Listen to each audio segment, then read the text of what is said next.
I can hear me. They can hear me, and they can hear you. Sorry. Hold on. Oh, There you go. ha ha ha ha ha! Ain't he a comedian, ladies and gentlemen? Welcome to episode 175 of the Hack Jack Show. I am, of course, the gently beautiful and moronic hack. And I am your favorite VTuber, Jack. And Jack and Jack. I don't know if you noticed, but I have not been on X for about a few weeks now. So I am very much out of the loop of what the heck is going on in the world of entertainment. I'm always out of the loop. I just, like, as I tell everyone else, I only have what consists of animal tweets or booba when it comes to like a lot of the artists I follow, and they end up reposting booba. Or both, animal boop. Animal booba. Oh yes, if you have a artist that follows a furry artist and repost it, then yes, animal booba. There you go. But yeah, so I haven't been out of the loop. As far as I know, I don't think in between the last episode and this one, I don't think anything of significant happened. I don't think. I'm trying to. All I know is that people really want the Switch 2, and I kind of want the Switch 2. Oh, but only if the Switch 2 can play games from the original Switch, though. The only piece of drama I remember recently, and it's still more or less ongoing because it seems like instead of putting out the fire, they're just adding gasoline to it. Hack, you're not going to be familiar with this, but a VTubing corporation called Niji Sanji is wait, now. Wait, hold on. Okay, so I'm not completely familiar, but I think I know what this is. What the VTuber Celine? Yes. I So, am actually surprised. Yeah. I mean, I dabble in that world. Emphasis on the word dabble. I am aware that I think the company that she's suing, they did something I saw was like extremely unprofessional. Pretty much. And I'm like, do you guys not have lawyers? Why would you do this? And You I swear to idiots. God, at first I was like, oh, okay, this is gonna be a usual case of like being mismanaged by the big company. There's gonna be like some quiet hush money or like some settlement, and it kept getting worse and worse. Like before the whole Solen / Doki Bird thing. Before that, there was already Niji Sanji members leaving for God knows what reasons. They were just leaving. I kept seeing, like, there's one YouTuber I always follow, and every single headline he has in his thumbnails was like, Niji Sanji member leaves, another one leaves. I'm like, Jesus Christ, who do they have now? No one. And well, the ones that they're left with, it seems like they're toxic as hell. Like, because let me see. like I'll read you a headline. as in like there's like rumors about them. Let me give you a quick headline from one of the, I guess, news VTubers I go towards. All right. Is it the trap? No. Okay, it's not the trap. Okay.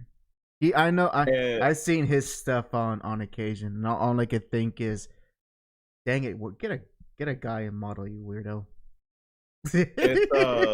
Is this one? Oh wait. Oh, you mean the news person? Yeah. Oh, then yes. There is one. That's one of them.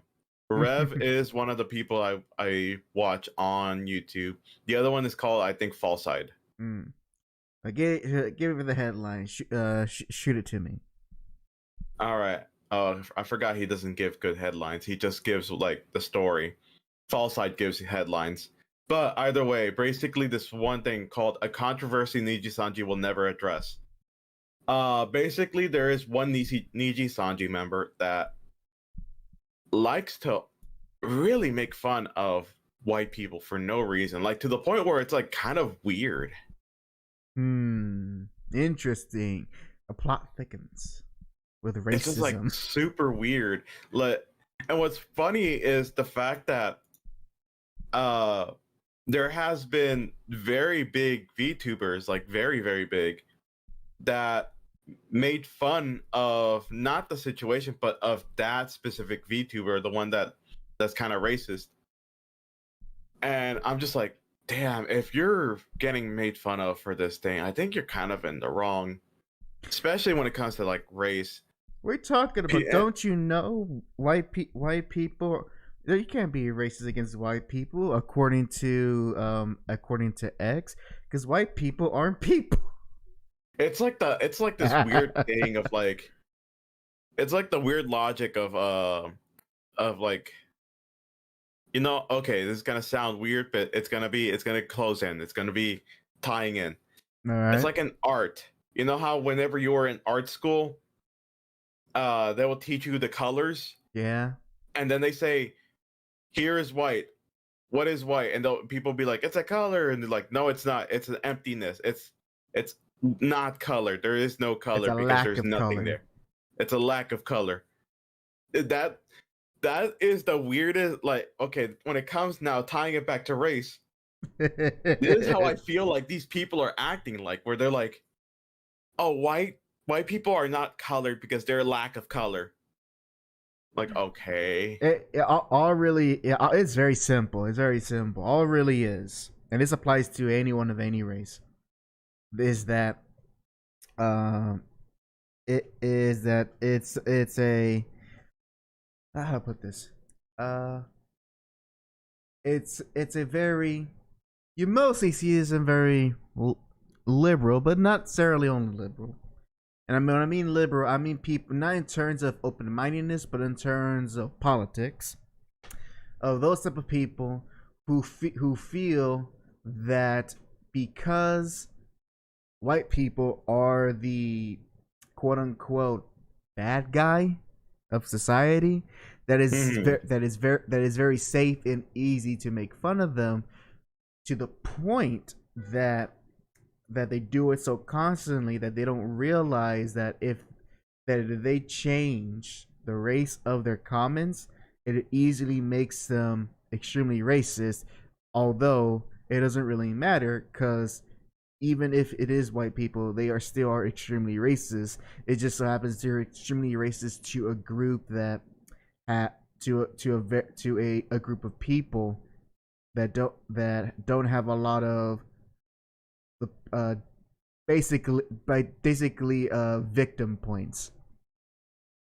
That's all what Yeah. it is. It's basically, oh, you represent the people I don't like, so I can make fun of you any which way. I mean, it's the same thing. Like, if you want to use, real examples of racism, of how see anyone who see any Hispanic or Latino and think we're all Mexicans, and And and like and that's the yeah, or think that we all are gardeners and maids, and just and that's all we can aspire to. and like that's the funny thing. Also, welcome Johnny, welcome. He's saying, don't know artists that think that way. We don't. I don't know. It's That's like, that's because it's not that's because that's not a very artistic way of thinking of the color white. That's a physicist way of thinking of the color white.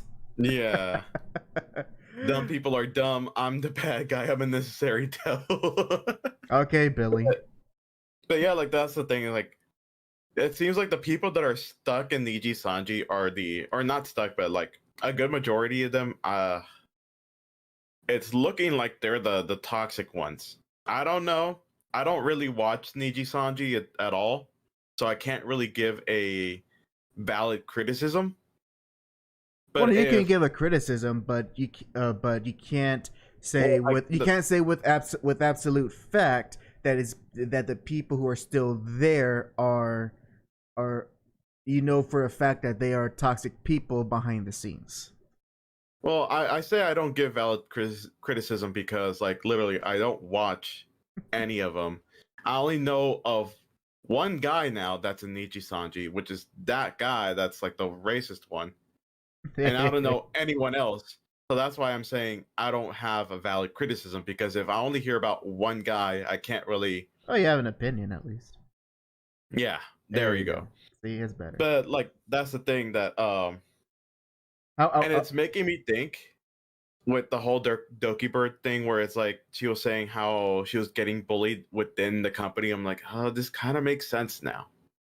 Oh yeah, I mean, yet. I'm actually surprised that this type of stuff didn't happen sooner or later. When when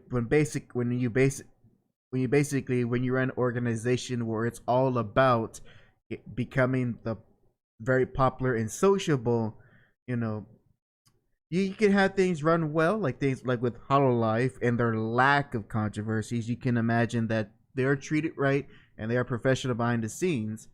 But with the sample of Ninja Sanji Mm-hmm. and the things that have been talked about, you get the impression that it's like, oh, okay, there's probably cliques, there's little small groups that talk smack about one another, very catty. And The even best, then, like that. well, still the Mm-hmm. best example, Jack, that I think you might get. Think of how all the is in one way it's kind of the best comparison. Think of all the hostess clubs you had to manage in Yakuza 0, Yeah. and all the sub stories and the side stories that go with some of the girls. You know, So it's pretty much identical to what these VTuber ladies are going through, except it's all online, which makes it even a more breeding ground of talk, makes it a more viable ground for things to get more toxic.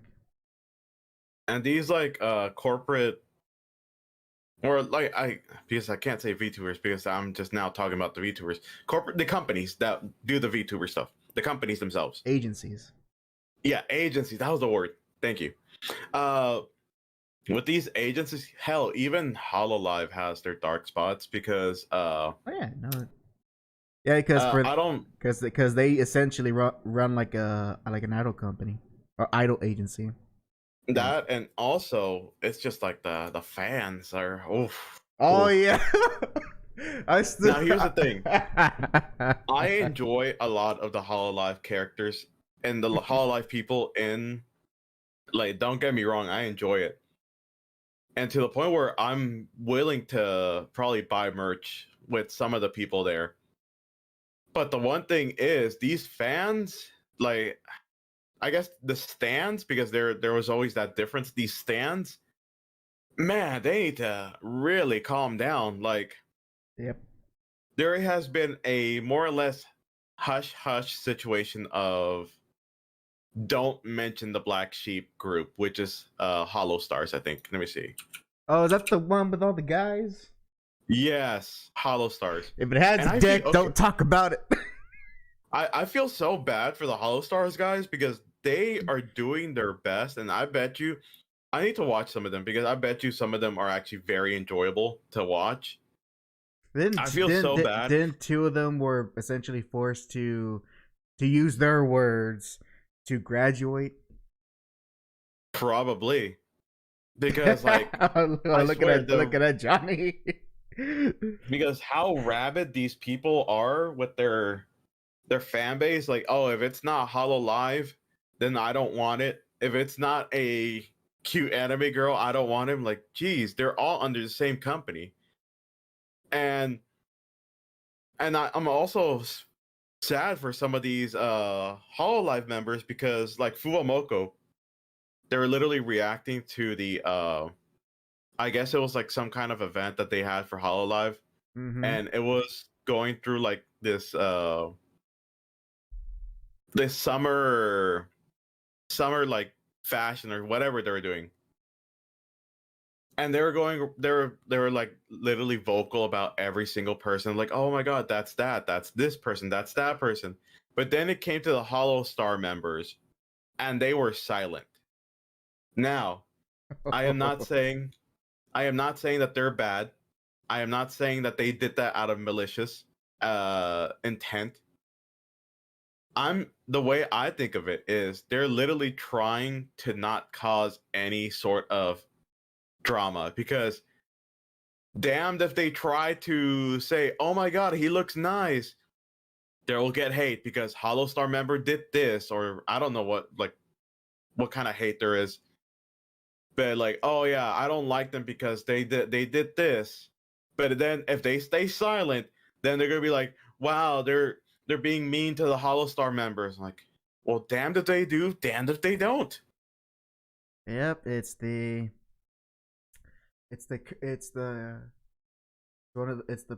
price of gain that type of notoriety, being associated with that type of idol culture.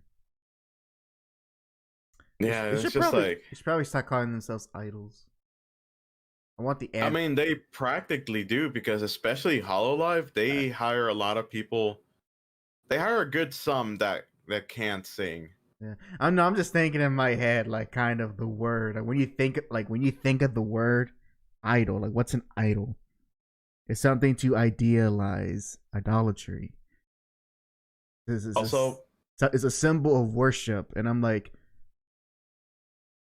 you know what? Now this is getting weird. Words are important, folks. Words are important. Also, I am very, very much enjoying this. This is just a side note to bring some kind of happiness to this. I am very much enjoying the hollow. I think they were called hollow. Let me see. Let me make sure I'm saying it right. Hololive English Advent. Say it loud, say it proud. I'm enjoying the Hololive English Advent group. They're hilarious. Fuomoko is amazing.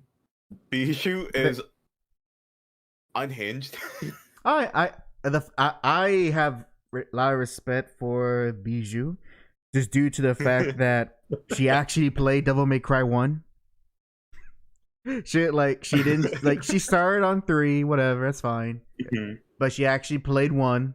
And for that, I can give you half my respect. You didn't play 2, you didn't do the suffering, so I'll only give you half the respect. You should have played 2. It's just like seeing them all together talking. Bijou is like the most. You could tell it's like borderline Gen Alpha, Gen Z. It's like the little sister of the whole group, and everyone's just like not sure what she's trying to do. You know, I kind of relate to her a bit, because there's many times on this show where I will say things and no one understand what I'm talking about. So I kind of relate to her. This just in, HAC confirmed Gen Alpha, even though he's more like beta. Now he's gonna be talking about skibbity toilets. Only skibbity I know is skibbity boop bop bop bop skibbity bop bop bop. That's the only one I know. I mean, that's what they do. That's what. Oh my god, it's scatting. It's what it is. It's I know, but it's like so weird hearing like a group of kids and a table all just going skibbity bop bop bop. But at the same time, it's also kind of cool. I think I saw a video where a teacher was filming her like elementary school class, and all the kids were singing "Take Me Home, Country Roads," and I'm like, God, that's year 2024, and a whole bunch of kids are singing a John Denver song and don't even know who John Denver is. But that doesn't matter. No. That doesn't matter, really. It is a great song. For me, my favorite. My favorite video right now is someone teaching their kids their brain rot when they were a child, which was it was like Vocaloid stuff. Pretty much anything Vocaloid related. Vocaloid, Nightcore. The child was eating it up. Like, they put on a Hatsune song, and the child was just like staring at that. Not even staring at the iPad anymore. Good. I'm glad I didn't consume that stuff when I was young. Younger. I'm still young. I can still play. Put me in, coach. Put me in, coach. Gets up. My back. My back. Oh, my back. Says Peter Parker. Also, John, I did see your Ronaldo comment, so. No. What was the other guy? Dang it, what was his name? Another football star? Yes. Oh, I wouldn't say star. Was like an infamous football player? Yes. Well, I don't know. You and Johnny can figure that. You and Johnny can figure that out. MacGyver. Harry Maguire. Not MacGyver. Maguire. Harry Maguire. I thought Harry Maguire is your idol. I say that jokingly. By the way, I say that jokingly. To Johnny. Around late 20s time. Around late 20s time, I get over it. Wait, time I've been over it since I was 25. So I've been over it. Also, hello, Kevin. Have you seen the Maguire goals? No, I don't follow soccer. Why would I know? Johnny, you need to send him a DM about that. Send it to him on Twitter. Do it. Don't. It's a funny compilation of him just if he can play professional, why can't I? Why can't I? No. What Johnny needs to do. He needs to stop that, and he needs to watch a real sport and watch some baseball. That's what he needs to do. And if he doesn't want to watch real baseball, watch a baseball anime. I bet you might even like it more than Blue Lock, although probably not as much as what's that famous soccer anime? Hold on. They made a game of it. Captain Tsubasa. There you go. Tsubasa. There you go. I don't think I'll like it more than Tsubasa, but maybe you might like her Blue Lock. The only thing Johnny's speechless. The only thing I know from that freaking anime is this one GIF clip and everything else in between, where it's just like the guy, he stands on the soccer ball and he kicks it and he's sliding with the ball.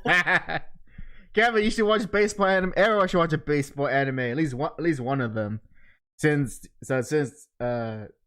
Japan is crazy about that sport. Kevin says he says I'm so surprised to see that Murata, the One Punch Man artist, the manga artist, not one himself, drew an American football manga. Yeah, that's Inizuma 11. No. I'm sorry. I take that back. iShield 21. iShield 21.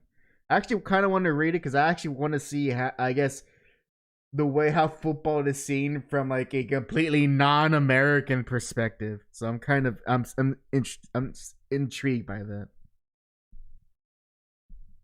Oh, I wanted to ask you because I'm looking at my soundboard. Oh yeah. So, yeah. I recently remembered that I can be able to add sounds to my my Discord soundboard. So the Discord channel, every Discord channel has their own soundboard. Yes. I added in your favorite. Oh. Give me Yappa Pie Indian punishment strap #1. Yes, the Yappa Pie Indian strap match. I added in your favorite. Yeah. Gonna play every time Johnny makes you upset. I'm gonna play that to give the Yappa Pie strap. So I think the way it works, if you want to use other channels' sound effects, you have to get Nitro. Damn it! Of course, I need money. But if you're inside the channel itself, I think you're able to use it. I see. If you want to have Johnny's that much control, I can set up a private channel. Johnny says, "Not enough Randy Savage on." I have been thinking of putting more Macho Man sound clips on my Discord soundboard. I just haven't made the time to do so. And also, there's so many good choices too. But the only problem is with the Discord soundboard is you can only go up to 5 seconds. I mean, yeah, that makes sense. You don't want to go too long. Because if I did, if the I kid you not, Jack, if if the Discord soundboard allowed for at least more than a minute, then all what I would do, as a troll, is just find excuses to play the theme song to The Greatest American Hero. And for those who don't know what that theme song is, look it up. The Greatest American Hero. You will not be disappointed. Especially you, Kevin. It's a heavy song that I'm sure you would enjoy very much. That 80 has that very 80s sound to it. You'll love it. Let's see. But what was on my mind? Oh, so I do want to share something that in between the last episode and this one. So I mentioned to you before we started, I played a little bit of Tekken 8. By a little bit, I mean I literally messed around in offline multiplayer with my little brother, because he was also excited to play it, mostly so he can be Hwarang, who is the essentially he is the Taekwondo fighter of the game. Gotcha. And pretty much as we were booting it up and playing the game, it was like 2018 all over again. He picks Hwarang, I picked Steve Fox. He picks the man with the kicks. I picked the boxer, and we're just going at it. Now, because it's a whole brand new Tekken game, and there are some things that still apply in terms of moves, but there are also a whole bunch of new stuff. So I'm trying to figure out how the new mechanic, the heat system.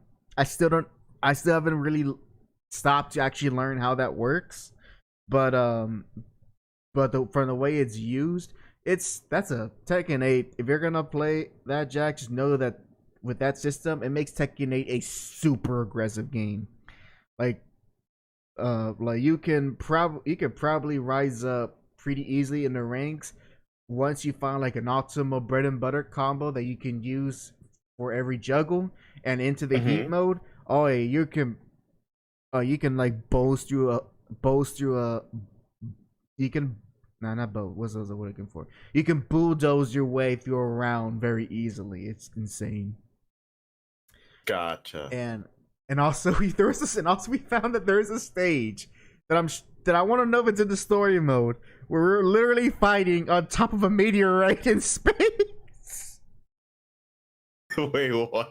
There's a stage in Tekken 8 on top of a meteorite in outer space, and the meteorite also has lava underneath. And as the rounds go by, the lava starts to explode all around you. And I'm like, okay, I gotta play the story mode to see the context behind this stage. Because everything else is pretty normal. But that's the one. I think I'm hoping that's where the final fight takes place, in literal outer space.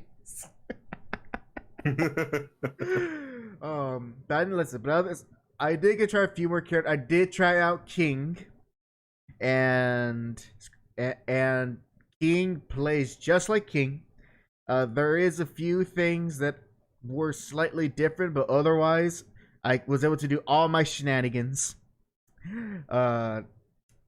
And even got to try a bit of who was it? Of Kazuya. Kazuya also plays the same. Now, here's the thing, though. Because I was just kind of going in without really learning and just trying to figure things on the fly, one thing that Tekken 8 has that now I kind of understand how it's implemented is a kind of with Street Fighter 6. There's essentially a simple way for you to play the game. And with Tekken 8, it's called the special style, where basically, if you press left bumper as you're playing, it switches to special style, where pretty much each button correlates to different type of attack. So in traditional Tekken, you have 4 buttons that each correlate to a limb on your body: left arm, left leg, right leg. Special style, they change it to where you have one attack that's dedicated to doing like your standard. You have one button dedicated to standard neutral attacks. you have another button that literally does that literally starts off a combo. So if you press this button, you will do an attack that can launch your opponent in the air, so you can so you can continue to juggle them. It's about a little dedicated juggle button. You have another one that's all dedicated to the new heat system mechanic and all the different uses you can get out of it. Mm-hmm. And one other button that's also for the rage mechanic, which has been a thing since Tekken 6. So yeah, and my brother, I think he probably did it on purpose, but he would switch between, and pretty much for someone who's barely into Tekken and doesn't really bother learning the like 3,000 moves each character has, it's a very simple and intuitive way for you to get that big damage and to do all cool stuff without having to actually learn any of the characters. So like it's a good style for a lot of casual play. You probably won't get far, you probably won't, I don't see if one can get far with it and try to actually use it in like ranked or whatever. But it could, I don't know, it could be in the same way of Street Fighter 6's, what is that called again? The modern controls. You could we see it. You can go pretty far with modern controls, as evident by the Evo tournament last year. So I don't know if Tekken 8's gonna. So I don't know if Tekken 8's going to allow people to essentially have a new way to play the game without having to go into the traditional controls. I don't think it's too well. Like we'll see. We'll have to wait and see how people learn and play with it. But I have the same stance with modern controls. I don't have a problem with modern controls in the competitive scene whatsoever. Because, I mean, maybe there could be potential depending on like future content. Yep. My opinion might change. But as of right now, I never had a problem. Specifically, like hell, even then, like recently, I was going back into Street Fighter just to kind of brush up on my DJ. And anytime I see a modern control player, my thought isn't, oh, he's gonna be cheap. My thought was more like, all right, I gotta play good, because if I don't, and if I miss this attack, he is not gonna drop combos. I can't just pray that he drops his combo. No. Oh man. Me looking at every Marissa player, I can't. Like, hopefully, I don't. Like, oh no. The bane of my existence is literally a Marissa player that's modern controlled. I'm like, oh well. You know what? Now that you say that, I'm gonna try to convince Ghetto to learn Marissa on modern controls, just so he can beat you. Well, it's not gonna beat me, but I just know that if someone gets me in a combo, I'm probably gonna have to just drop the controller and just wait a little bit until I get my turn back. It will turn into a game of Marvel vs. Capcom.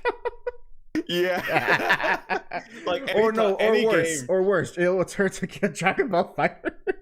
Like any game against the modern control player, it's always more like, all right, gotta have to wait for them to finish up their combo. And Johnny, I wouldn't say it turns like I wouldn't compare it to Injustice, the special control style for Tekken 8. It's I wouldn't go that far because I haven't experimented. I don't know how intuitive it is, but it is just a neat thing to have for people who are brand new to the game and for valid reasons, maybe don't want to put in the time to learn all the different moves and potential combo starters, combo enders, and stuff like that. Because Tekken's a great game to learn, but boy, like when it comes for me personally, every time I try to learn a new character, the last character I learned just leaves my head, and so all I end up doing is using like the same 5 or 6 moves throughout the entire match, and then when I go ranked, it becomes a problem to where if I fight someone who's pretty even, and I've used all from like 5 or 6, maybe 7 moves. and I'm like, damn, I can't surprise my opponent anymore. I don't know what to do. See, that's why I love playing. That's why I love playing characters that do feints, because even if my moves are repetitive, you're not gonna know if I'm actually gonna do that one move that I keep feinting. Oh, which reminds me, I gotta learn Azucena. Why didn't I pick her when? You know what? That was gonna be my next question. I don't know why didn't you pick her either. Because I wanted to be Steve Fox so quickly just to play against my brother.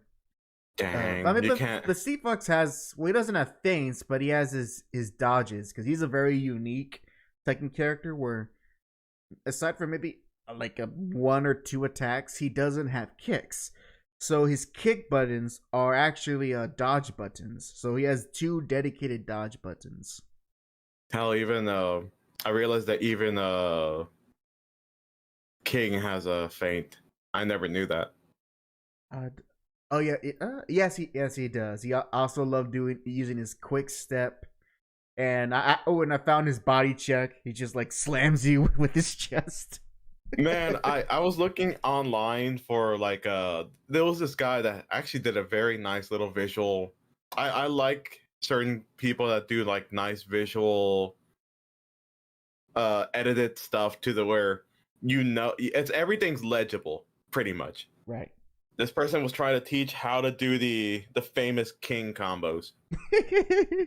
And my god, first of all, the layout for Tekken in general when it comes to like the button inputs is atrocious.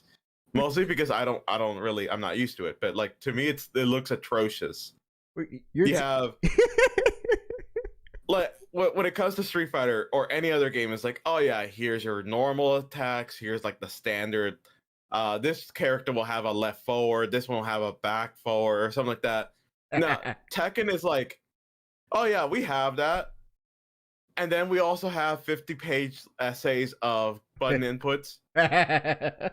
Oh, you want to know which one's viable for tournaments? Oh yeah, only 5. Yeah, that's how it goes. And I'm like, I'm looking at Kings, and it's like playing DDR on your freaking controller, and the guy is like with his 2 fingers just like doing that, and the occasional third finger when it has to do like 3 inputs at the same time. I'm like, are you activating the Da Vinci Code? Are you like you turning a tumbler on a freaking lock? Is what it is. It's Mexican black magic. That's what it is. That's literally it is. It's just like oh yeah, I want to do this combo. What a coincidence how both Tekken and King of Fighters have two Mexican luchador type characters with those complicated moveset. Yeah. At least the other one you could there's more visual appealing, and then you have Angel. She's there. Don't you say that about my Angel.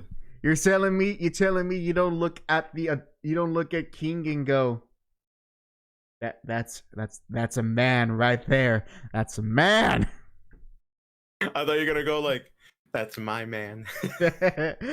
It's me. That's your man? It's me. It's me, hijo. No, I don't know if you. Okay, let me show it to you. It's from the Dr. Phil thing. Dr. Phil always is neat stuff. Now I was going for silly. Oh no, it's Steve Wilkos. My bad. Of course, I know him. It's another guy that does the same type of thing. Oh, it's Dr. Oh, maybe he has more better credentials. Here. All right, let me look. It's like 14 seconds. Oh, good lord! Look at the thumbnail. Okay. You know what? Does 14 seconds? Yeah, I'll let the audience see what the heck this is. Hell yeah! All right. Oh no! Don't do that. Oh no! You're yes. not allowed to do that. Yes. Okay, that's good. This is true. This video. this video's and it's in 4:3. Yep.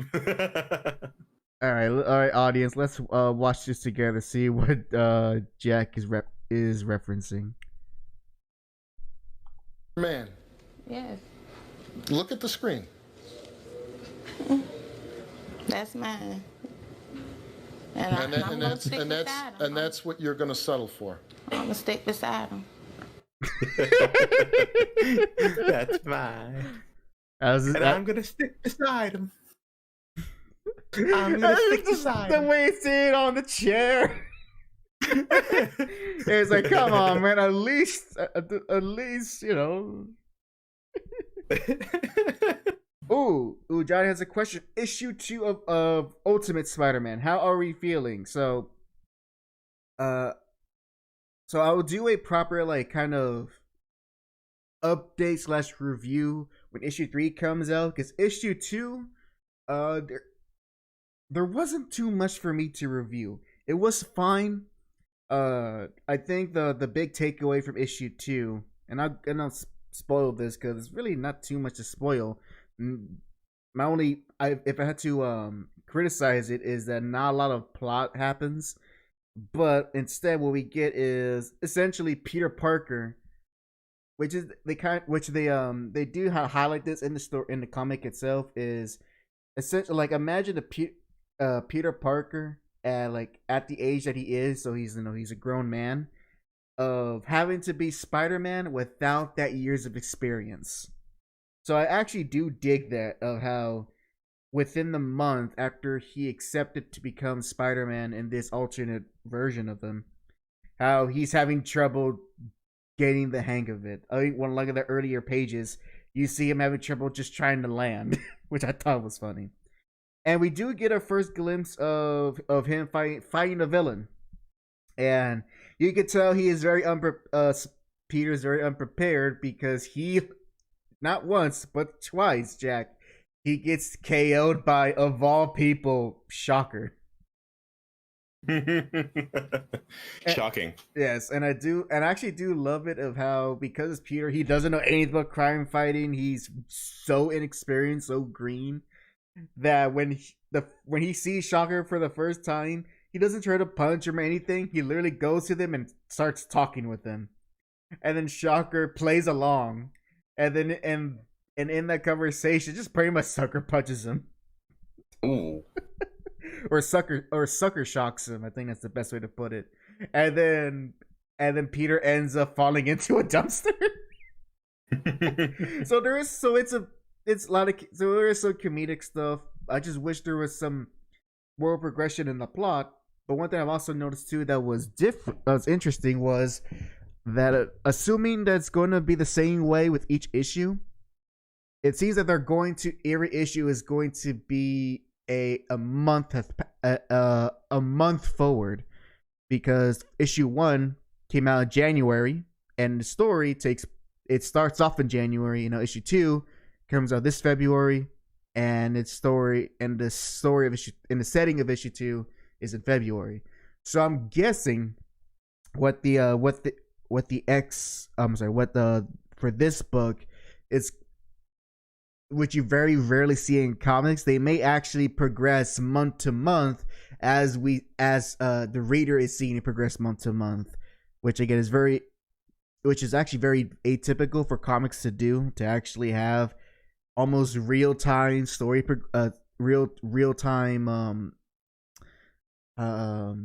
progression of time. Because a lot of comics, they will treat a story, let's say a story that takes 6 months to read or to release, usually is that story takes place within 3 days or less than a week, or sometimes even an hour, depending on what story they're telling. So at the very least, I do appreciate that they are sticking with that. With each issue, a month has passed. So when I'm guessing when the first year of this story plays out, we'll get a first proper year of this new Ultimate Spider-Man. Johnny's he says they better not kill his kids. Someone's gonna die, Johnny. I hope it's not kid. I hope it's not the. I hope it's not the kids. I hope it's not Ben and May, because they're adorable, and I will actually like to see Peter keep his kids. I do know, since Uncle Ben is alive in this reality, he gonna die, and I'm just waiting for that issue when he dies. I'm just waiting. I can feel it's gonna be tragic, but I'm feeling it. I'm like, okay, this old man's about to croak. I'm just waiting. And it's gonna be Peter Parker's fault. And he also says issue 1 is in his 4th reprint, which that's actually a pretty good thing, Jack. Pretty much to give you context. If a comic is very successful, what the comic companies end up doing is that they would reprint more copies of the same issue, and so that means that they'll continue to sell that same issue even after the initial release. So the fact that it's on his 4th reprint shows that there's this book is actually selling. Like, it's actually making money and making sales. I'm just hoping that momentum carries forward with the rest of the future issues, because issue 2, I'm still going to read issue 3. Just issue 2, I just felt there wasn't enough meat for me. There wasn't enough for me to keep going. Like, okay, where is this story going? What are we doing? And as much as I like the more comedic and more lighthearted moments that happen, I need to know, like, I would like to know, where are we heading? How, what's gonna go on with Harry Osborn? What's gonna be? Are we gonna see other alternate versions of Marvel superheroes? Just stuff like that. Johnny says he predicts they'll pull a servant kill Jameson. You know what? I could see them doing that. I could see them doing that, considering this version, Jameson and Peter actually have a good relationship with one another. And Jameson has a integral is issue 2 at the very least. Is building up that Jameson's gonna have an integral plot that coincides with the Kingpin plot, which coincides with the Harry Osborn plot. So it's all connected together in some sort of, I guess you could say, web. A web of Spider-Man. Hold on.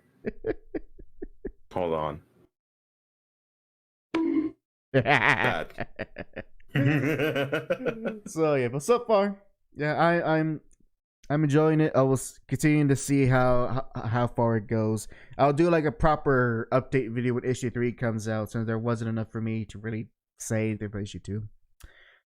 Ooh, Jack, T. Do you have I'm looking at this. Do you at all have any thoughts about Iron Maiden for Dead by Daylight? I think it's cool, but that's about it. Like, I don't really listen to their stuff. You know what? You know what you should do? You should. What? You know what? It's time for you to listen to more devil music. That's what you gotta do. Even though Iron Maiden are not that at all. Oh no! HAC went to the dark side. Yes, and it turns out it's over in England. I'm just surprised, but I'm guessing because of their mascot, whose name is Eddie. I guess he's a horror icon of sorts. I guess that's why they don't really do things. Not everything has to be specifically horror related, but they'll add in what they can. I know that they added in a freaking teddy bear. I forgot what was the specific thing about it. Or maybe the lead dev team are just big fans of Iron Maiden. Oh, I'm pretty sure. Like, that's probably the big thing. Yeah. It would be neat if you could hear their music in the game, but then that will make the game unstreamable. Yeah, true. Yeah, if you just like that Metallica stream. Oh, that'd be funny. Johnny says, "It's not like that, Mom. Nerve the Beast is just a metaphor." Oh yes. Oh yes. With such lyrics as 666. The number of the beast, hell and fire is more for you and me. Didn't they also have like this thing where if you put the music in like a, I think, what's it called, spectrogram? I don't know what it's called. You mean the spectrograph? Spectrograph. Yeah, it comes out with the letter, with the number 666. I don't know. It's probably a coincidence because I don't know how they would figure that out back in 1983 when that album came out. I thought usually they just like put in some like what'd you call it? Like I thought it was like something simple you can do with it. I'm sure nowadays, but I don't know how you could do that back in the 80s, in early 80s, because when that album, Number of the Beast, that was their third album. That's the one that really made them famous. You know, they made that like at this point, sheesh, 20, 30, 40, 50 years ago. Good lord. But I don't know, maybe maybe, I don't know. You go up into the mountains and you pray to whatever evil demon. And that's how you do it. Yes, Lemmy Killmeister. Johnny says Disturb has the coolest mascot, but that's just my correct opinion. Fun. That's actually funny, Johnny. That's a funny way of saying. Actually, no. I don't care about a lot of bands' mascots. Eddie is just the more recognizable, but I don't really care for them. So you can have that opinion. It's all about the music, man. Jack, it's all about the music, man. Why is it always such like a mundane name? What? Disturb? Oh no! I'm talking about like mascots for like metals. It's like, oh yeah, this demonic looking thing. Yeah, his name is Craig. It's just funny. Oh yeah, this one's Jim Bob. Oh wait, let me try to remember who was the name of Dio's mascot. Not that Dio, the real, the real Dio. I know what you were referring to. I had to let people. I had to put the context because JoJo fans are kind of still silly. It popped into my head for a second until I remember. Yes, most of these things are references to whatever songs, artists, etc.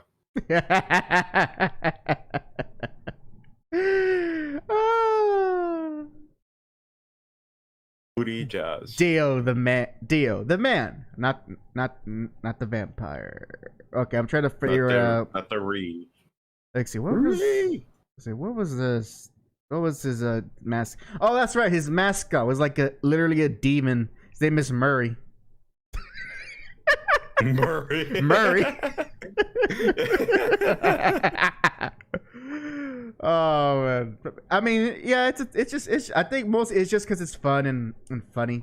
Just to have these like sick looking demons have silly names. That's really all it comes down to it. Oh yeah, my demon, his name is. Yeah. Ew. I saw it. I could hear his O face. Although personally, I thought about this question. If I were to have a demon, the demon's name would be Lily. Yeah, it would be Leslie. It'd be Leslie. It sounded very close to Millie. Confirmed. Millie Vanilli. Millie Vanilli. Yeah, she's gonna fake singing that song so hard, girl. Not so Johnny with the poochie. Very close to saying pussy. Gonna pound that poochie. Why are you saying with such vitriol, such oomph to it? Because I'm thinking of a joke that I can't repeat out loud. Oh no, he's gonna get canceled again. You know what? If the president can say it, so. If the president can say it, so can I. Oh, sorry, former president. Former president. I don't want to be like those Obama fanboys that still call him the president. Oh yeah. Yeah, that's just so weird. It's so, like, I get it if you want to call him former President Barack Obama, but don't keep calling him that. He's not the president anymore. It's not 2008. He did not bring any hope. Give it up. He was not the great black hope you were looking for. He's a real great black hope. Hey, ghetto, just in time. You saved us from the black rant. Now Obama rant is very different from the black rant. Most The of you, rant. my brand, My rant. my brand is my brand. My rant style determines my dead style.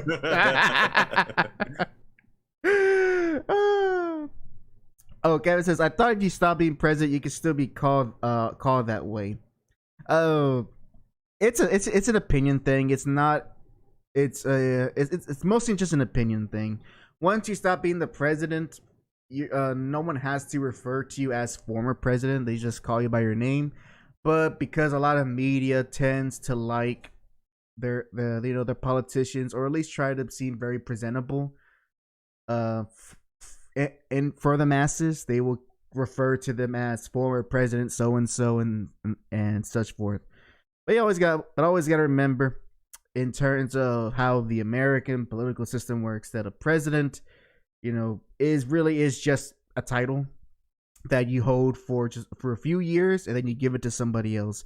It's not something that's supposed to stick with you for the rest. It's not. You're not a king. You're not a monarch. Once it's done, it's over. That's and think about it, when we refer to older presidents, we don't say President Nixon or former President Nixon. We just say Dickie Nix. That's all. Yeah, I remember Dickie over there. Yeah, Little Dickie. Yeah, Trucky Dickie Nix. Oh, I forgot. Little Dickie, that was his rapper name. Little Dickie. Little Dickie on the mic. That's how far I'll go for you hobos. He is the former intercontinental champion of the world. Oh no, Michelle Macho Man Obama.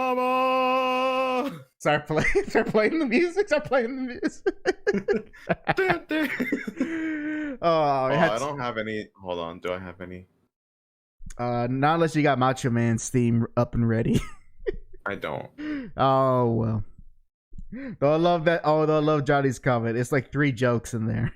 5 if you stretch it. Let's see. I'm trying to do Kennedy, but it's hard to do that Boston. The Watergate tapes are the hardest presidential mistake. You know what? Hold on. Just for that pun. Where's my button? Here's my button. And lastly, a. There we go. That's amazing, ghetto. You should go do stand up. Workshop that into 15 minutes. Everyone will love the rapping Nixon, because he's down with the people, At least the robots, at least according to Futurama. I love that they brought him back to Futurama.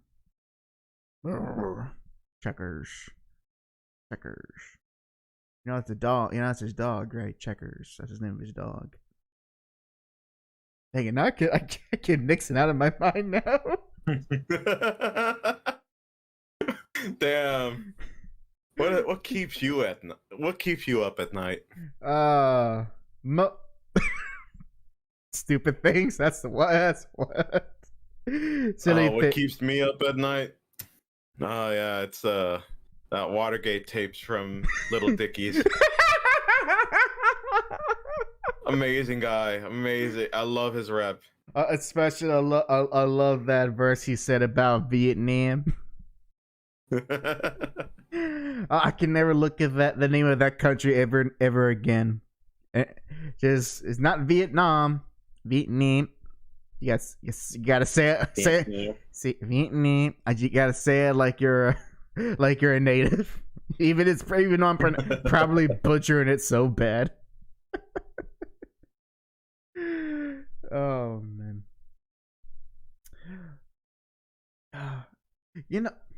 You know, something just came across my mind, and that is, oh my god, I can watch Sonic X for free on YouTube. Dang, I did not know that. Oh yeah, okay. Weirdly enough, that you were talking about that right now. I spent on the week when we weren't streaming. Mm-hmm. Oh, how many weeks was it? Like 2 weeks. Right. We weren't streaming. So I think on the first week, I spent that day on another Discord channel. We were just watching Sonic X episodes for no apparent reason. But what's better? We were watching the Japanese dub. Oh, Japanese. Oh. Why you say it like that? Also. It's like that. It reminds me of that freaking. Okay, there's a freaking video of a guy trying to explain some things about, I think, some X-Men things. He's like, oh yeah, so this Japanese character named Sunfire. Oh yeah, Sunfire. He's like, don't say it like that. What do you mean? I'm just saying it like that. Most honorable mutant. Sunfire. Like you don't hear me saying it like, and you don't hear me saying cacti in Japanese in a Japanese accent. Oh yeah, it's easy. It's just like kakatayu. Wait, hold on. It's how would an African person say storm? Easy. Watch. Storm. There you go. Were the clicks audible for you, Jack? No, I heard storm, and then one very quick snap. You didn't hear my clicks. No. Oh no. I heard this. But the audience heard it. Don't be like that. It's part of the language. Grow up. Not all of them. You're right. Not all of them, but a good chunk of them. Anytime we both ever say anything off kilter, out of pocket, I'm just gonna put. No, I never say things out of pocket. What are you talking about? I'm always in my pocket. I always got my bolsillo. Reminds you of the time, the great artist of our time, Lady Gaga, when she rhymed pocket with pocket. You remember that time? Oh my god, yeah, I kind of remember that one. Yeah, not gonna lie. That song Alejandro, and she rhymed pocket, and then the next line of the verse said bolsillo, and I'm like, so you just said pocket and pocket. Hell yeah. I mean, that's how you do it. Artists of a generation. I laugh. She probably didn't even write that song. I laugh because she's actually a very talented musician. As kind of weird as she looks, she is a very extremely talented woman. So I'm just full of it. I would kill to have her singing and piano talents. I wouldn't make the type of music she makes. I wouldn't copy Madonna's career, but at least I would just show it off and be like, you like any jazz? Like smooth jazz? No, not smooth jazz. I don't got any horns for that. We're talking about that type of jazz. Type of one you need hardcore drugs for. Yes, that's true. All the greatest jazz musicians were on something. That is very true. Mm-hmm.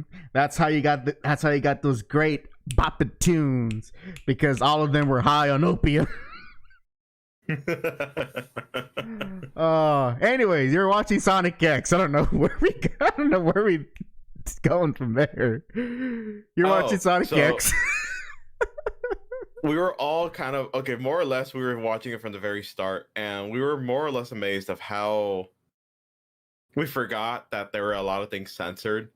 Oh, that's so right. It was very surreal for us to like in the middle of watching it, we just suddenly see 10 cop cars pull up with freaking assault rifles, like literally like militaristic weapons because they all shoot full auto.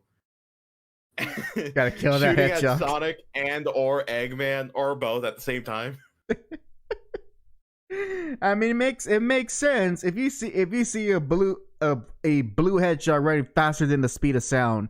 You know, that's the time to take out your AK. And then we see the part where skipping to a very big chunk of episodes. We see the part whenever he's trying to save Cream, and they're running down the hall, and then they see that the camera pulls out a little laser on them, and all Sonic can say is "shit." But like that's Ghetto literally just mentioned that in the chat. Shit. Yes. Hey. But my favorite thing is, weirdly enough, Sonic does a lot of what would be the equivalent of Spanglish? Japanglish? He does a lot of Napalmy American. Japanglish. All right. Jinglish. He does that. Jinglish. Jinglish. So he does a lot of Jinglish where it's just him. Why is that word making me laugh? Jinglish. Jinglish. Jinglish. Sorry, it's where every now and then you just hear him go, "Oh my god!" Like in English. I forgot English. Oh, it's English. Yeah, he'll say English. Well, he'll just start saying different words like, "Oh, that's cool." That's so cool.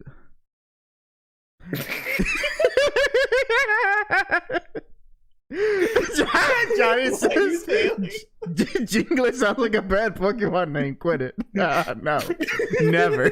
Jinglish, I choose you. Hey, wait, isn't that Chimecho? Chimecho during its prototype years. Jinglish, go! Jing, jing. Just don't say jing too fast. You might sound like something else. Hold on, gotta add this to me. also that could.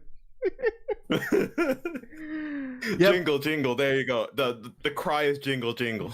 Jingle, Jingle, jangle. Just do it. That's the localization. Jingle, jangle. Just a very deep gruff. But in the anime, it sounds like something else. But I can actually give you context of why Sonic is speaking a lot of English, or the proper term, ego. Ego. Ego waffles. English waffles. Lego my ego. No, I'm not gonna try. So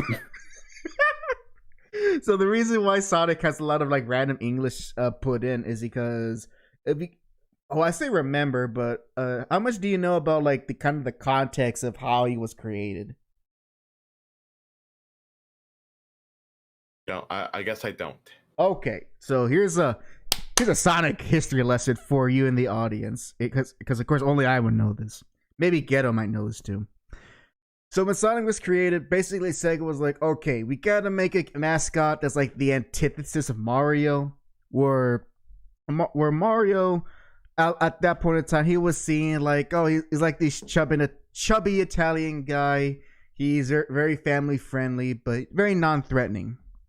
So Sega's like, okay, let's try to see the opposite. So that's why they went with first a porcupine, then instead of the hedgehog, because they needed some sort of animal that had a literal edge to it, in literal terms, to kind of to counteract kind of the whole more round image of Mario. So they settle on that, and they're like, what kind of attitude? Well, we want this. Basically, they wanted a mascot to kind of sell well in the American market, because this is at the time where Nintendo was really prospering in the American market. Sega wanted a piece of that. You know, they were doing okay in Japan and Europe, but they were really struggling in America. So they want, okay, we got to go full in. We got to make this character basically as American as possible. And in the early designs of Sonic, they give him a whole bunch of American attributes from his attitude, which if you've ever noticed, for a Japanese character, he's a very non-type of Japanese personality, or something like you can see in like kind of Japanese tropes in their media. Sonic is nothing like that. Heck, even his gloves, aside from just being easier to draw, he literally has gloves because Mickey Mouse has gloves. Simple as that. And his shoes, why his shoes look like that? Literally, it's because we need him to invoke cool. And who was the coolest thing at the time back in 1990? You guessed it, Michael Jackson. So they literally gave Sonic Michael Jackson's shoes and just made it red. And also in those early concepts, he was gonna be in a rock band and have like a busty blonde human girlfriend. This is all real. But they nixed that idea since they kind of wisened. I was like, okay, this is kind of silly, and we won't really know how to incorporate the rock band and the girlfriend into the game. So they changed it to design how Sonic as we know him today, and that even goes with Eggman, where it has been confirmed that Eggman's design is literally based on an American president, specifically Theodore Roosevelt, especially with the glasses and the mustache. Yellow says, "Yeah, that's the silly part of the rock band and the human girlfriend." Johnny says he did get his human girlfriend anyway. That was literally Sonic. That's not how that worked in Sonic 06, but whatever. I'm not gonna. That's nothing worth arguing about. You know, hold on. I'm not done. I'm not done. So after all of that, they essentially Sega made a very American, made for American mascot, and that's why Sonic the way he is, and that's why we see in a lot of Japanese media of why he talks the way he does and so forth. It's because he's literally made to be kind of an exaggeration caricature of what the Sega devs at the time thought was cool and American. Oh, you want an exaggeration? Well, first of all, to go back on topic real quick before I go off topic, I just like to think that the Sonic X show is an isekai because it technically is. Yeah. And he just magically learned Japanese because of the Chaos Control, the Chaos Emeralds. I mean, so to have that, for anyone that watched Sonic X and hates isekais, I ruined it for you. Thank you. I mean, you could see it that way, but I mean, it doesn't. It's more like a fish out of water story than an isekai in terms of tropes. No. Because isekais, you don't generally need to die to get thrown into a different world. But it's just a fish. It's literally just the Sonic movie. It's a fish out of water story. And that's an isekai. He's going from his world to another world. It's an isekai. I feel like that's a very, very loose interpretation of the word isekai.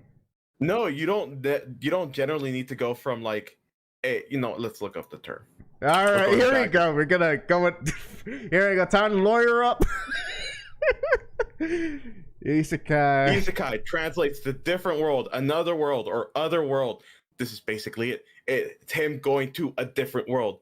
The genre can be divided into two types: transition into another world, or reincarnation into another world. I win. It's not a competition. Good lord. No, you go up to your lawyer. The lawyer just goes up to the prosecutor and goes up to the defense. I win. I guess for me, it's Okay, so in a literal sense, it is an isekai. But as far as having the isekai tropes and kind of plot lines, it's not.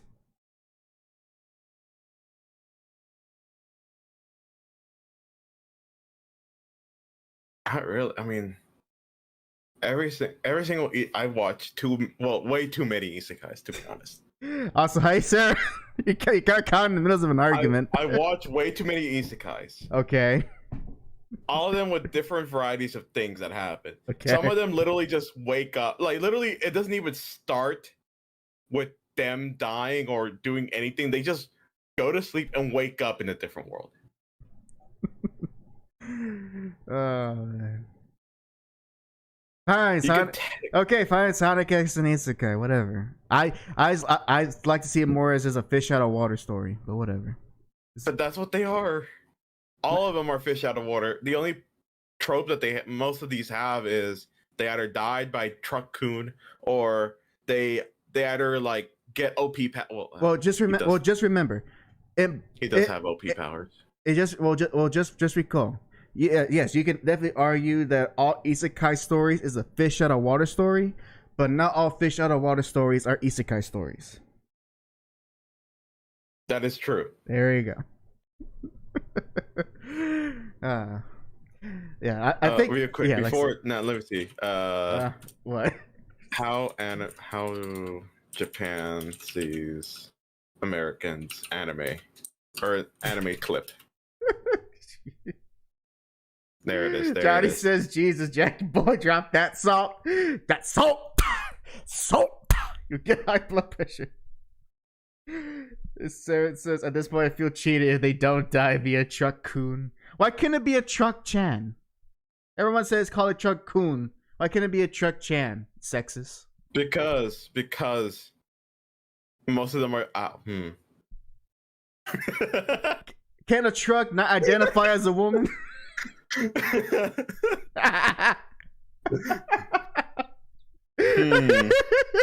I went from like because to Yeah, makes you think, doesn't it? Dang, I missed a really important word there. Wait, hold on. I got you. You misheard us, so this technically counts for it. Oh, there you go. Kevin says hack for sex is it's Truck-kun. Deal with it. I'm just saying, if we're gonna have equal representation of automobile serial killers, we need more Truck-chans to equal with the Truck-kuns. I'm just saying. Oh, funny thing. What I want to see become an anime, or at least some kind of like, it's not, the way of the way of the husband. I think that's what the anime is called. Is it an anime? It has been animated, but I think it started as a manga. Wait, hold on. Johnny says, hold on. Johnny's skin won't even drive well enough to hit the target, though. Well, it has a different word to it, but did you know there's a manga about the trucks? Oh, that kill the protagonist that get isekai'd? Yes. Sure. It's like a parody satire stuff. Makes sense. Yes, it is. It's basically so much of a trope that even that audience are aware of it. Like they have their own thing where like it's a company that literally the front bumper of the truck has magical properties that send people's souls to their destination, to the other world. And also the way they get hit helps with them getting their powers in whatever certain way they have. I was reading the conversation with Sarah and Gianni. They're like you know what that reminds me of?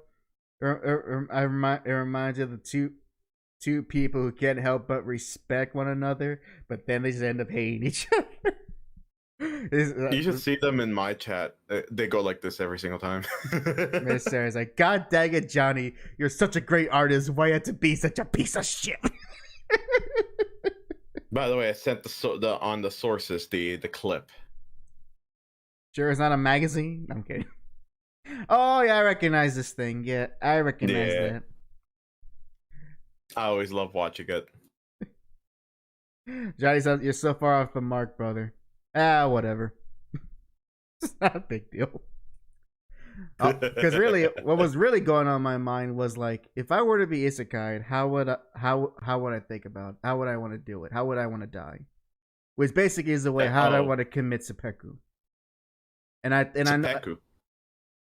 No, not seppuku. How I want to commit the Suicide Squad. Yeah, there you go. And I know, and I know exactly how. I would go the way like how John Carter did. I would first of all run away from some renegade Native Americans that want to kill me. I hide out. I hide out in a cave with a dead body next to me. I go to bed, and then I literally then wake up and see my old corpse in front of me, and then I end up on Mars. That's how I want to go out. Do I have a sound for that? Let's see. It must be so surreal to see your old body. Like you do I have a sound like for a that? literal out of body experience. Just like the simulation. I don't know. Okay. Just like the simulation. Once when you finally get exactly what you want, you're like, oh yeah, it's just like the simulations. Genome soldier. Or if not that, if I can't see my old body right in front of me and then go on my Martian adventure where I get to hang out with a hot princess, then F it, I'll go to Narnia. And I'll get to be there for an eternity and not age a day in the other world. Yeto says, guys, I found a Contra ROM hack that replaces the main guys with El Santo and Blue Demon. That is amazing. I want to see. I would love to play that.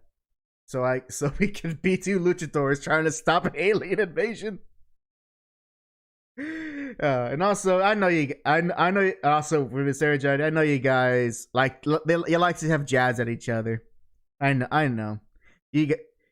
And do you guys ever have respect for one another in terms of art? I'm just being mean and cruel and unusual, which means that I am literally a threat against the United States Constitution. So Jack, you're gonna have to kill me.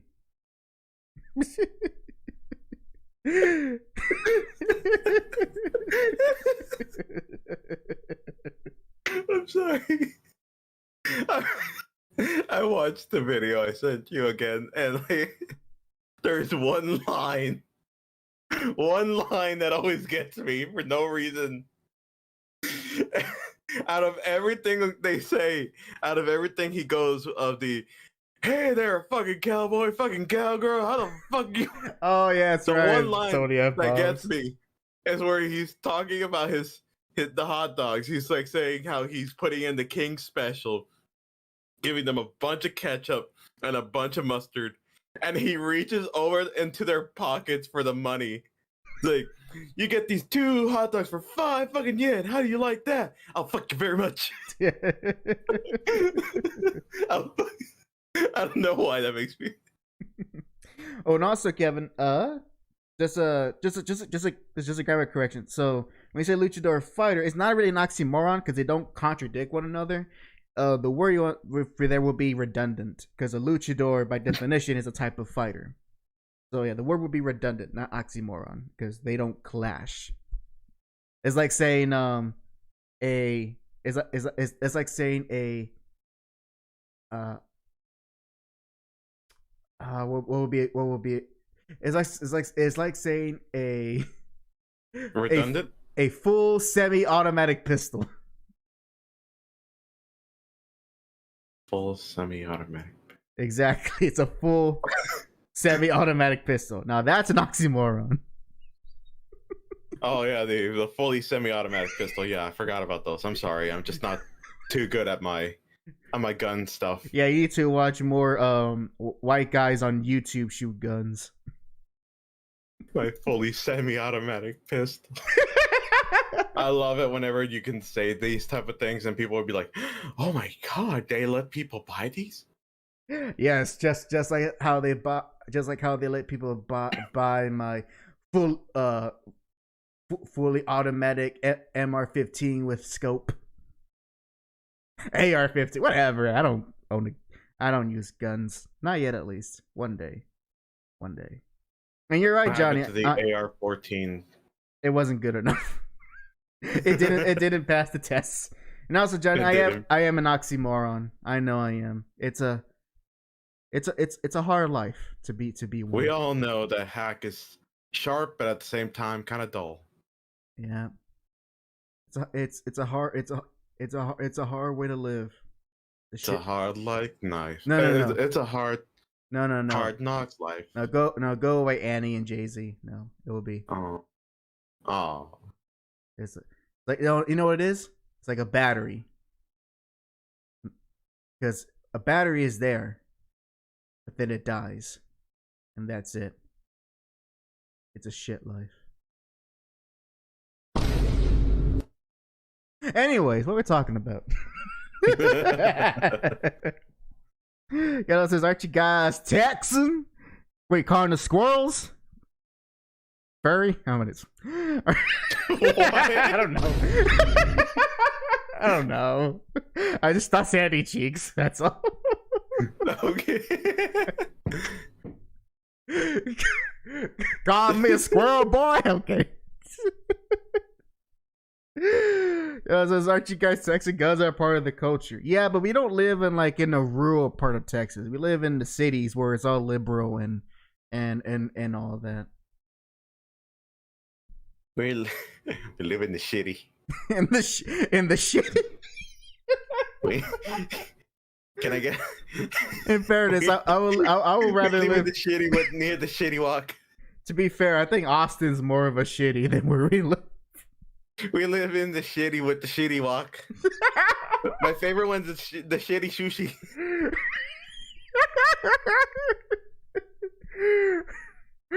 Shitty of life. Shitty of dreams. I love South Park just for that. The city walk. Going to shitty walk. Shitty walk.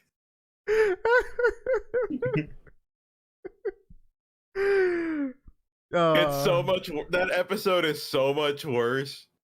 Well, I'm not saying worse as in bad jokes, but in the sense of the character.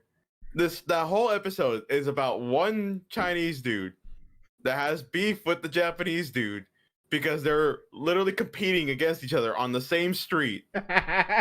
Seasons later, we find out that this Chinese dude ain't even Chinese. He's a white man. He is a white man that thinks he's Chinese. Goddamn Mongolians. Oh, I don't forget which episode it was where he actually had to defend his restaurant against actual Mongolians. Oh my god. The more I think about South Park, the more I'm like, those early episodes were most likely just a fever dream. Oh, I mean, those earlier seasons were a fever dream. Just like Adult Swim shows.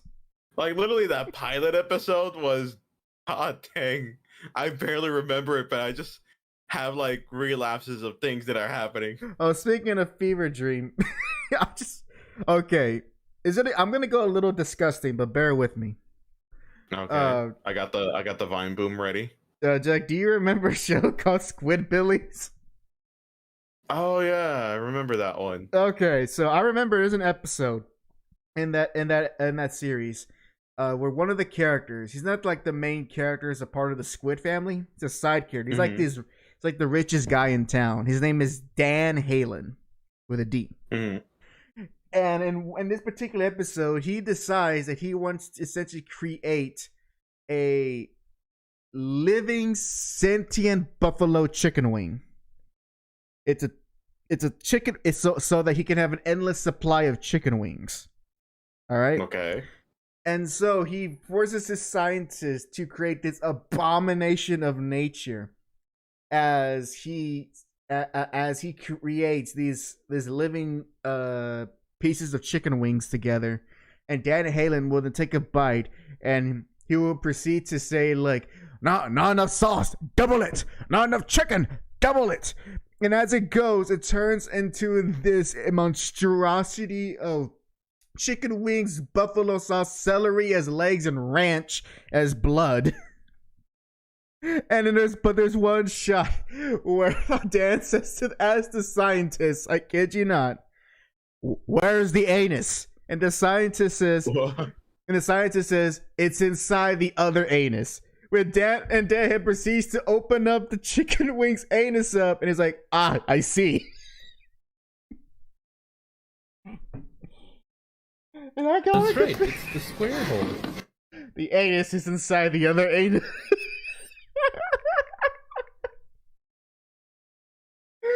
I think this is for giving me that mental image you deserve. Give me yappa pie Indian punishment giving me strap that image. number 1. Also, Johnny, you also get this. Give me yappa pie Indian punishment strap For telling number me- 1. For telling me I freaking lost the game. I swear I can't even go one day now without you reminding me. Oh, get over as another Squidbillies moment. When I die, Russell, but you bury me on this hill, underneath that shade tree with this hang glider. That way, when the zombie time comes, I'll be able to attack from above.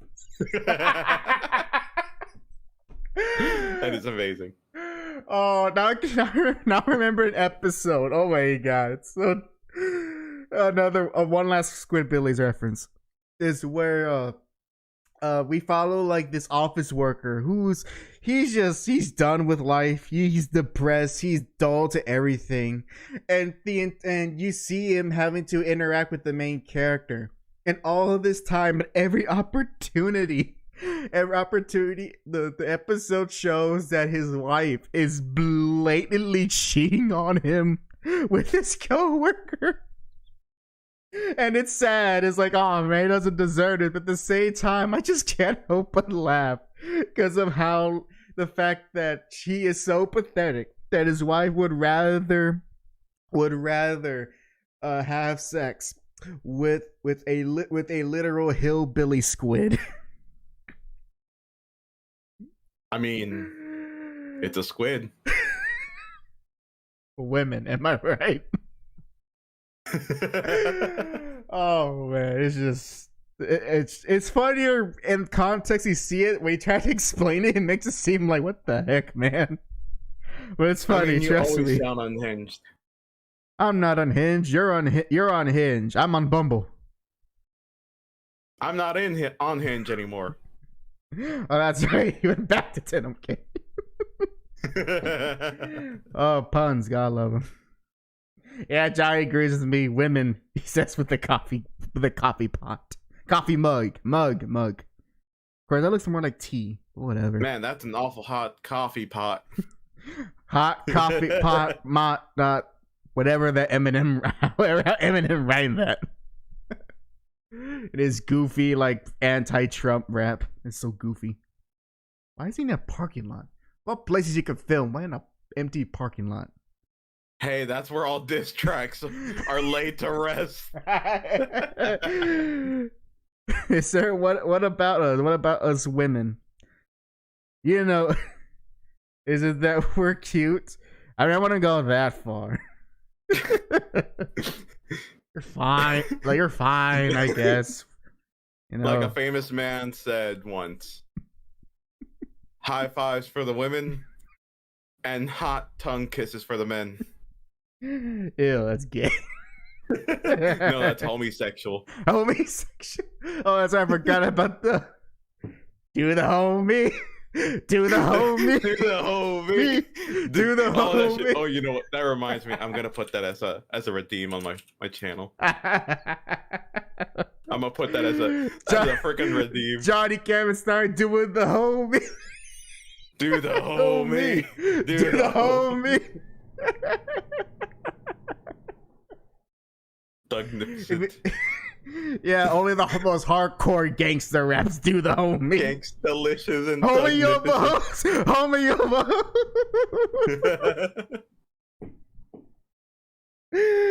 oh my god. Yeah, the homies over hoes. Hell yeah.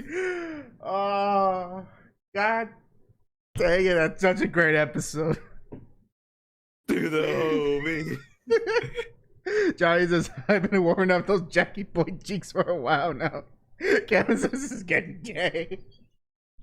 No, it's getting homosexual. No, he's right. He's getting a little gay. This is what happens when you bring up women. It's only gay if the balls don't touch. no, it's gay if the balls touch. Oh yeah, yes. What are we talking about? Oh man, I love when we have our just stupid episodes like this. These are fever dream episodes. This is what it is. This is what the people come to tune in for. This is what they want. Are you not entertained? You better be entertained. Oh, but I think it's Gabby Thompson. Oh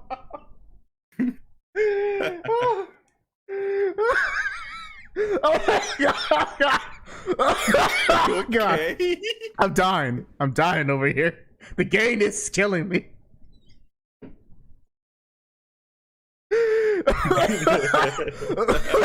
Oh god! Oh my god! I'm dying. All right, let's wrap this up before you kill me. Wait. Oh, this is a gay to talk to girls. No, you know what is gay though? Kissing girls. You know why? Why? Because those lips have been on other men. So you're kissing all the men that she kissed. And that's gay. Oh man. That's why you gotta only kiss the lesbians. That's why if you kiss the homies, that ain't gay because you're kissing all the women that he kissed. Johnny Logic. All right. Let's start wrapping things up.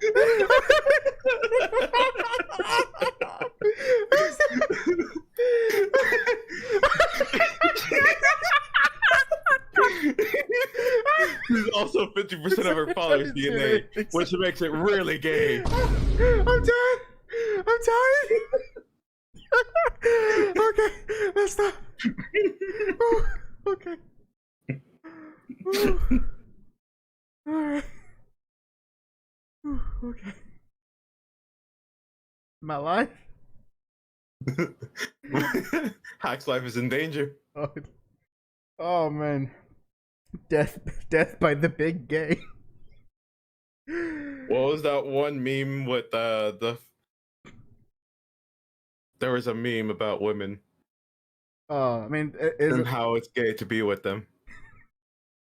I think that's the meme. But all right. Let's. No, it went down to like mathematical, literally putting in like percentages. It's turning to an excellent comic, and not a good one either. I'll be gambling. Oh, I would love to hear Johnny's Cajun accent. You ready to talk like a Frenchman, Johnny? An American Frenchman? His ass is out. She'll be Rogue. Nuh-uh. You'll be Jean Grey. I want you to be the most useless yet most powerful member of the team. That's what you get, Marvel Girl.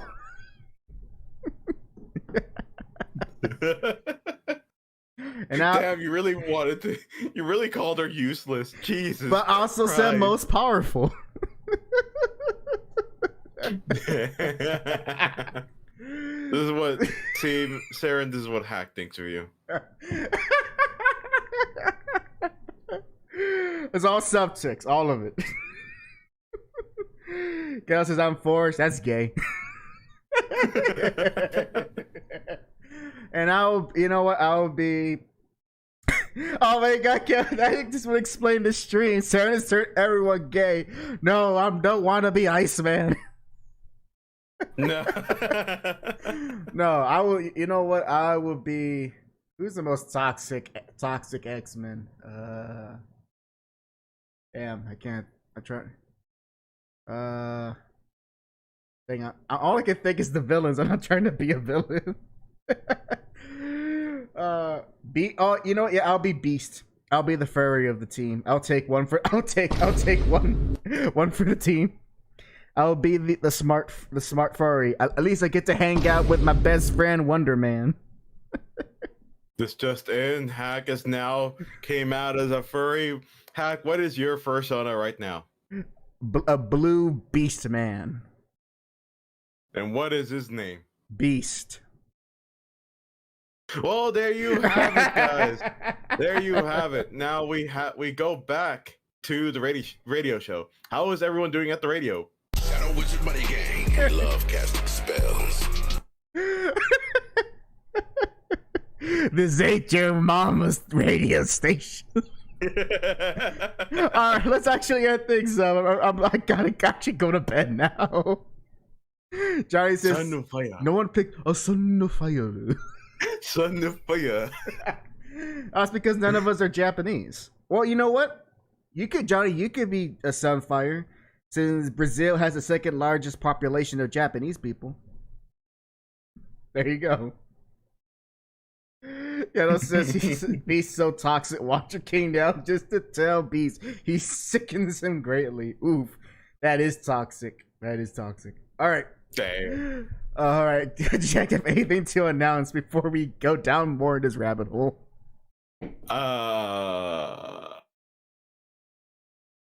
Tomorrow, no stream. No stream. Yeah. No stream. No for stream you. tomorrow. Wednesday, I'll be doing a stream. I'm gonna be trying to set up some stuff to add in some extra things for my streams. I have recently added in walk-ons for Blurp. So for those that are not really don't know what walk-ons are, pretty much it's a sound that pops up as soon as you type in your first message in the chat for the stream. I already put a link on how to get that working on my Discord. It's only like 3 steps. Once when you do that, just let me know that you have the submission request there, and I'll go ahead and see if I can approve it. I will make sure. I will look through these sounds. I will. You will. But other than that, everything else should be the same. Oh God. Need water. Do the whole me. Do the whole me. Water. Oh, you need water? Hold on. Hold on. Here. Have a grapefruit.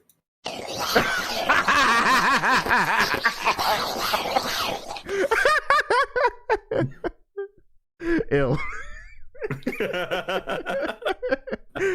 All right.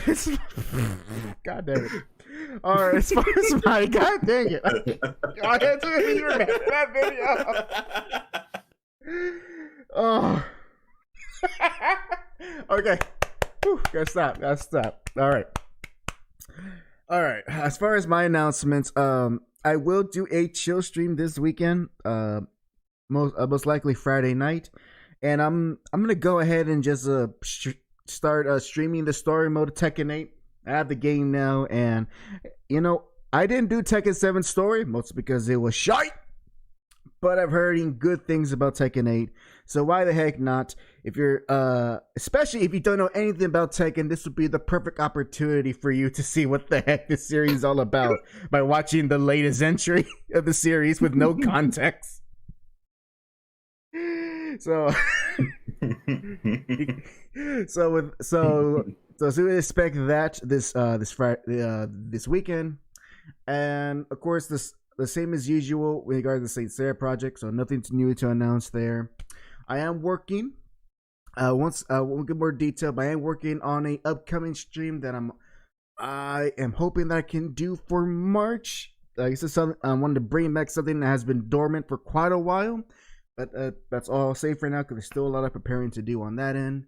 And lastly, I will give an updated review on Ultimate Spider-Man once issue 3 comes out.